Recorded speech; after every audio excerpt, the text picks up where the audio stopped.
From the Diary of Anne Frank. This is for class 10. Anne Frank was a German Jew. The 12-year-old Jewish girl wrote the diary of a young girl while in hiding with her family and friends in Amsterdam during the Nazis' occupation of the Netherlands in World War II.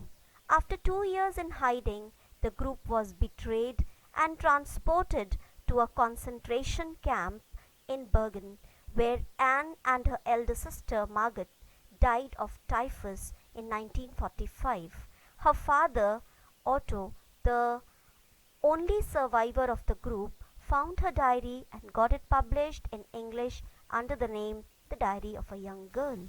The Diary of Anne Frank is one of the most authentic works describing the atrocities committed on the Jews during the Nazis' occupation of the Netherlands in 1940s. It also provides an intimate account of daily life that her small groups led in hiding in Amsterdam. Her frankness, honesty, and sincerity of description of her parents, friends, and teachers make her writing the most important document of the Holocaust period. The author feels that it is strange and unusual for her to write in a diary about her feelings and experiences because it was the first time she was doing it. She feels this because she thinks that in the future no one would be interested in reading about a young school girl. She thinks that later even she will not be interested in reading it. But then she puts these thoughts away and decides that she would write if she feels like doing so. She feels the need to write because there were a lot of thoughts she had been holding on to lately and she needed to get them off her mind. It is known that writing one's thoughts act as therapy. She makes the decision of writing a diary. The author feels that paper has much more capacity to absorb thoughts than people. People have low patience levels, but a piece of paper, being a non living thing, would not refuse from absorbing her thoughts. This realization came to her one day when she was feeling more sad and confused than usual. She could not even decide whether to go out or stay at home at that time. She sat and thought that paper had more patience and so decided to write everything that came in her mind because she did not intend on making someone read it unless she found a real friend. By real friend, she meant a friend with whom she could share all her secrets. The author then comes back to the point where she thought of beginning to write. She feels that no one is going to believe that a young girl like her is so alone, which practically she is not, because she has a loving family, near about 30 people that can be called friends. This depicts a clear picture of a happy family, but the one thing that lacks in her life is the presence of a true friend with whom she can share everything. Despite trying hard, she is unable to get closer to anybody.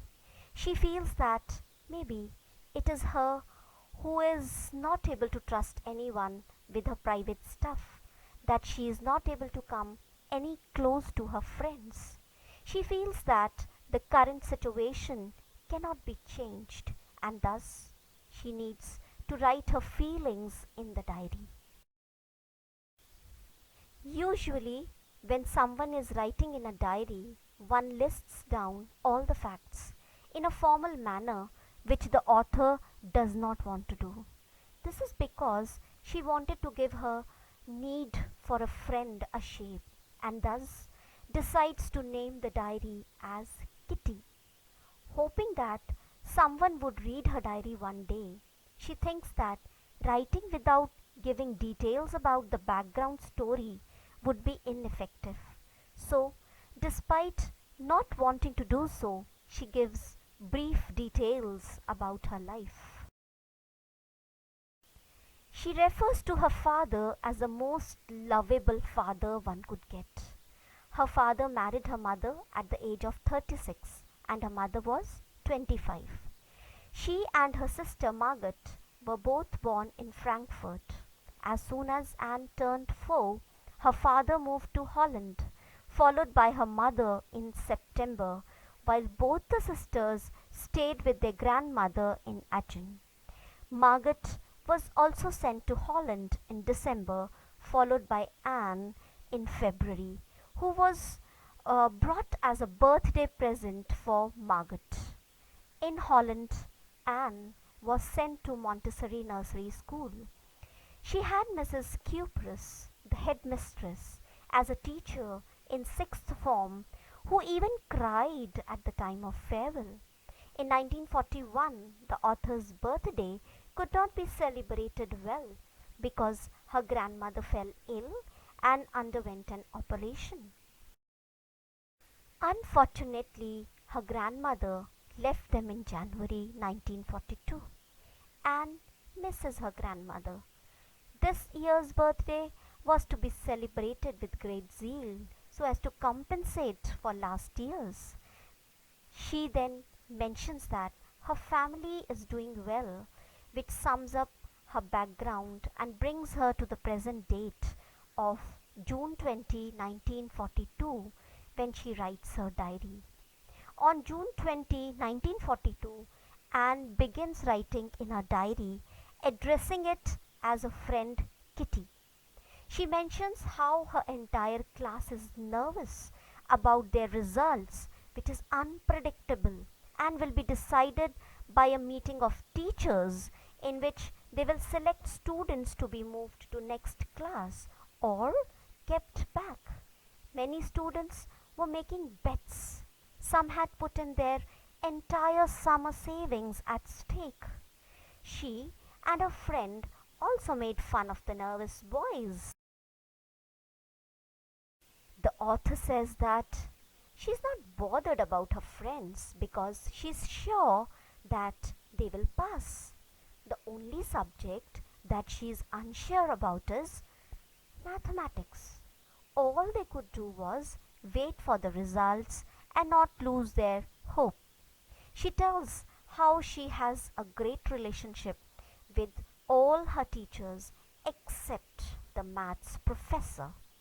He was constantly irritated by her talkativeness.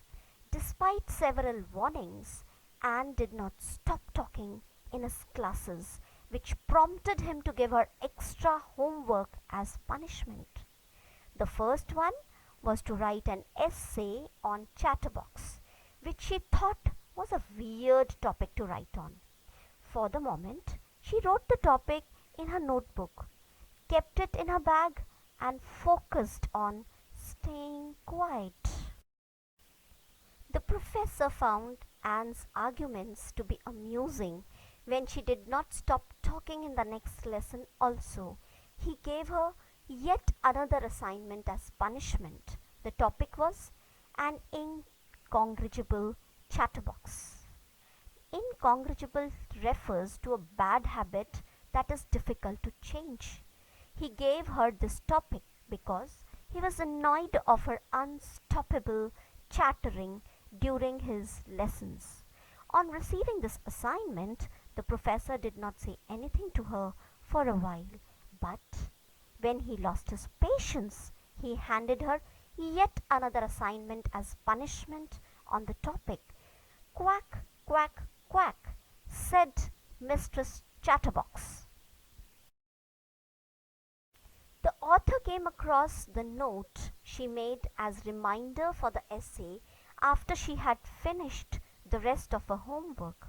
She began thinking about the topic. While showing the tip of a fountain pen is a gesture that signifies a person is in deep thinking. While anyone could mention random stuff written for the sake of filling pages, she wanted to present concrete arguments in support of talking. She mentioned that she will try to better herself as a student, but talking is something that cannot be eliminated completely. This is because she got it as an inherited trait from her mother, and this is how she ended up writing 3 pages on the topic. When the professor scolded her for the third time and punished her, the whole class started laughing. As a result, she had to pretend to be amused too. After writing twice on similar topics, she ran out of thoughts. Thus, her friend, San, who was good at poetry, offered to help her write in rhyme. This whole assignment scenario was to make Anne feel ashamed, but she made sure that she gave an effective reply. She finally wrote her third assignment in the form of a poem, which turned out to be great. She wrote a satire that a father swan bit his 3 baby ducklings to death because of their noisy nature. To her good luck, the professor took it lightly. The professor recited the entire poem in front of the class while giving his own remarks simultaneously. The author, being fortunate enough, talked uninterruptedly after this incident without any further homework as punishment. Also, Mr. Keesing, the professor, started cracking jokes every now and then in front of the class. Thank you. In the next video, I will be sending you the questions of this lesson. Thank you.